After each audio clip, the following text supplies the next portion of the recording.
Deutéronome. Chapitre 20. Lorsque tu iras à la guerre contre tes ennemis, et que tu verras des chevaux et des chars, et un peuple plus nombreux que toi, tu ne les craindras point, car l'Éternel, ton Dieu, qui t'a fait monter du pays d'Égypte, est avec toi. À l'approche du combat, le sacrificateur s'avancera et parlera au peuple. Il leur dira: Écoute, Israël. Vous allez aujourd'hui livrer bataille à vos ennemis. Que votre cœur ne se trouble point, soyez sans crainte, ne vous effrayez pas, ne vous épouvantez pas devant eux. Car l'Éternel, votre Dieu, marche avec vous, pour combattre vos ennemis, pour vous sauver. Les officiers parleront ensuite au peuple et diront: Qui est-ce qui a bâti une maison neuve, et ne s'y est point encore établi? Qu'il s'en aille et retourne chez lui, de peur qu'il ne meure dans la bataille, et qu'un autre ne s'y établisse. Qui est-ce qui a planté une vigne, et n'en a point encore joui? Qu'il s'en aille et retourne chez lui, de peur qu'il ne meure dans la bataille et qu'un autre n'en jouisse. Qui est-ce qui a fiancé une femme, et ne l'a point encore prise? Qu'il s'en aille et retourne chez lui, de peur qu'il ne meure dans la bataille et qu'un autre ne la prenne.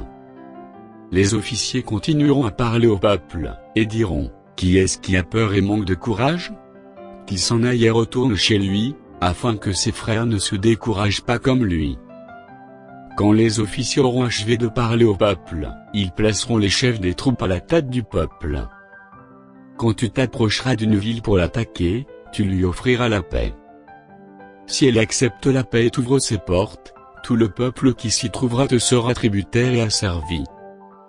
Si elle n'accepte pas la paix avec toi et qu'elle veuille te faire la guerre, alors tu l'assiégeras. Et après que l'Éternel, ton Dieu, l'aura livré entre tes mains, tu en feras passer tous les mal au fil de l'épée. Mais tu prendras pour toi les femmes, les enfants, le bétail, tout ce qui sera dans la ville, tout son butin, et tu mangeras les dépouilles de tes ennemis que l'Éternel, ton Dieu, t'aura livrés. C'est ainsi que tu agiras à l'égard de toutes les villes, qui sont très éloignées de toi, et qui ne font point partie des villes de ces nations-ci.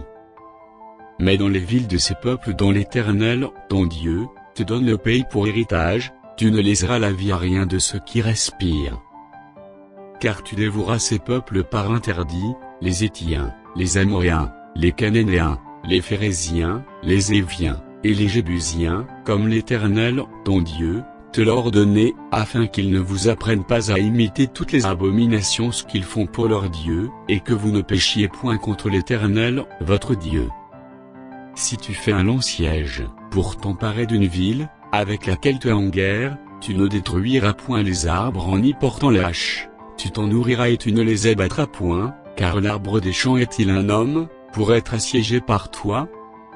Mais tu pourras détruire et abattre les arbres, que tu sauras ne pas être des arbres servant à la nourriture, et en construire des retranchements, contre la ville qui te fait la guerre, jusqu'à ce qu'elle succombe.